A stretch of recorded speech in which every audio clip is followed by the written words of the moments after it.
What is going on, everybody? My name is Adam.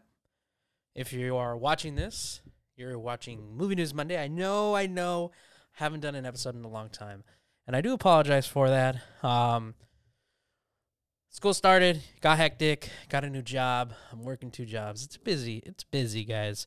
And I do apologize, but I'm back with a new episode of Movie News Monday. It is heavy MCU talk. In fact, it's all MCU talk. So, because there's a lot going on with the MCU, and it is so interesting to see what it is.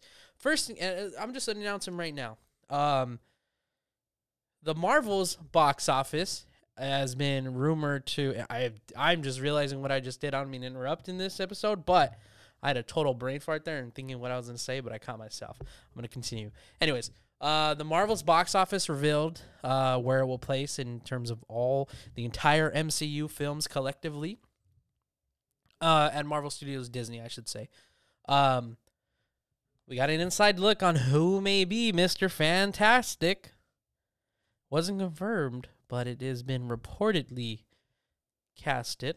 Lastly, an update on the Kang Dynasty. Avengers, the 5th titled Avengers film. I want to talk about the Avengers first because I feel like it might take up a little bit of the longest, but we'll see. So, Avengers Kang Dynasty lost its director, Destin Daniel Cretton. He was known for, he did Shang-Chi, essentially. And so, he essentially decided to leave to focus on Wonder Man, Shang-Chi, and other future films for which he was currently in talks for. I don't understand this. Mainly because why wouldn't you want to direct an Avengers film? Don't get me wrong, it's a pretty big responsibility. But it makes sense considering we've heard rumors that Marvel is moving off of the Kang Dynasty, especially after the end of Loki Season 2. So it's interesting to see that after Loki Season 2 ending and the way it ended, that they are deciding to reportedly move off of the Kang Dynasty. And I don't know if it has anything to do, at least it hasn't been leaked, that it has anything to do with the trial that Jonathan Majors has been in. That's all we're going to leave it at. But I would have to assume that plays some sort of factor. However, there's been a lot of I guess in the fan base, there's been a lot of concerns on if Kang is even really able to be a big, bad Avengers level threat. Like, I don't see him even though he's in the Loki show, I don't see him on the level of Loki, Ultron, or Thanos, which is hard to believe, even though, like, I know there's some criticism for the football stadium scene at the end of Ant-Man and the Wasp, where, it was kind of looked at as a joke, but me personally, I think that was a fantastic scene, and I really like that. Really set the tone for Kang. But I have to admit, Kang in the film, Kang the Conqueror, or the Exiled One, it wasn't too convincing, especially with the way he lost, or the way Ant-Man beat him with the ants, or I should say Hank Pym.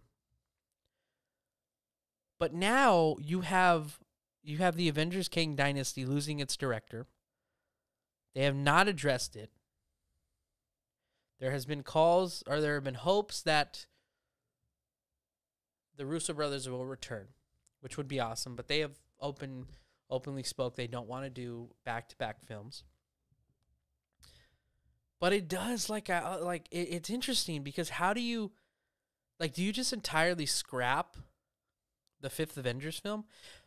Me personally, I think the film will get reimagined into a Young Avengers or a New Avengers style film. And we kind of just see where the world's at, because it was rumored that Thunderbolts was going to help lead into this. It's also saying, Deadpool 3 is rumored to go directly into Secret Wars. But when Marvel promoted these films, both the Kang Dynasty and Secret Wars at Comic-Con last year in 2022, they were talking about it kind of being like a part 1 and part 2, the way Infinity War and Endgame was. And now it's kind of hard to believe that they would be that. I don't want to I don't want to focus too much on it because if I keep going, I'm just gonna ramble. This isn't become a podcast, and that's not meant with this. This show is not meant for that. However, the Marvel's box office came in, and it's projected it's gonna end its run at about 250 million, or I should say the most of 250 million, which is really, really concerning because that is one of the lowest, if not the lowest, that we're going to see or that we will have seen. And it's not looking pretty because we talked about it in the spoiler review. And it had a budget of like $270 million. It's not looking pretty, and it's a shame because the film, in my opinion, is actually quite good. Amon Vanelli, fantastic. Brie Larson, fantastic. I'm blanking on the actress's name that plays Monica Rambeau. And it's Tanoia Paris, excuse me. And they, in my opinion, they had such a good chemistry together. And it's such a shame that it's in this state. Now, mind you, some of it has to do with the MCU and the current state it's in, where every project feels hit or miss. And I get that. But I really hope that the characters in the film don't suffer for this. Because a film like Shang-Chi is going to get a sequel. It is getting a sequel. We're getting Shang-Chi too. That had a lower box office. Not a lower box office. That only had like a box office of $350 million.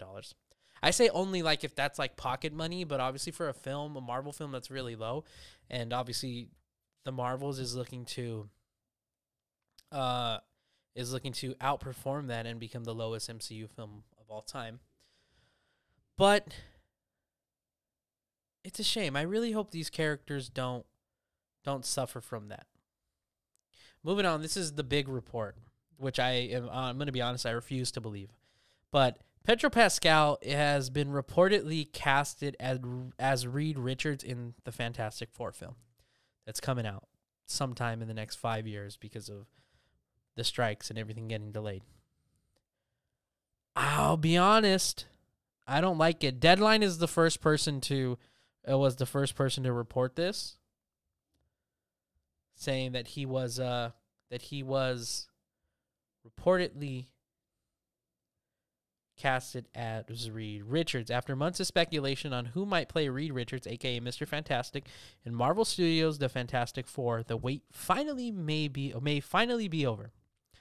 While a deal is apparently far from done, sources tell Deadline that the 3-time Emmy nominee Pedro Pascal is in talks to play the leader of the iconic superhero team.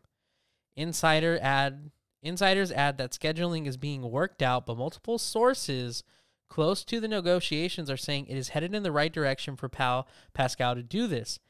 And his other future projects, Pascal has a full dance that includes Gladiator 2, which is expected to go into production before the end of the year, as well as his popular show, or HBO series, The Last of Us, which is expected to shoot next year, as well as Zach Krieger's Weapons.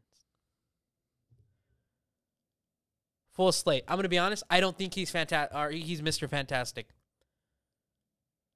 I think he might be Doom. I don't know. We'll see. I think that'd be awesome. However, I was talking to Miguel. Miguel and I were texting over, and I said, I'd love for him to be the Thing. I think he'd be so much better for the Thing. That's just me personally. I think Reed Richards...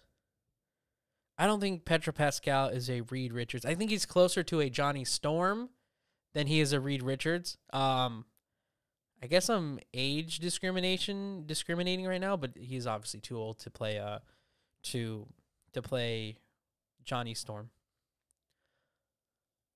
But I think he'd be great as Ben Grimm, Thing, or Victor Von Doom, aka Mr. Doom. Just imagine that though, because I feel like Pedro Pascal would be able to encapsulate the menacing feeling of Doom. And the reason I say that is because Pedro Pascal works with masks in The Mandalorian. He is under the mask. And I understand half of the time it's him, half of the time it's not. Probably most of the time it's probably really not Pedro Pascal. However, Disney has been really good with Pedro Pascal voice acting for characters who wear masks. Cast him as Doom. I think that'd be great. But that's just me personally. I don't think we'll go into really any of these topics on this week's podcast. Just because this week's podcast, we're having Joseph back on. So shout out my coworker, Joseph, because he's coming back onto the show. We're going to be talking Napoleon. It's going to be a Napoleon spoiler review. Hope you guys are excited, because I'm pretty excited to see that film. Looks pretty good, especially with Joaquin Phoenix. And I'm going to try and see it in 70mm IMAX, but we shall see if it's possible. But yeah, I mean, this Wednesday we'll have an episode for a spoiler review of Napoleon, because we're seeing it Tuesday night. We'll get it out for you Wednesday night. But yeah, thank you guys as always for watching, and I do apologize that it's been such a huge gap in between the last episode of Movie News Monday. I think this was episode 6 of Movie News Monday. But of course, as always, I'm Adam, and Sic Parvis Magna, everybody.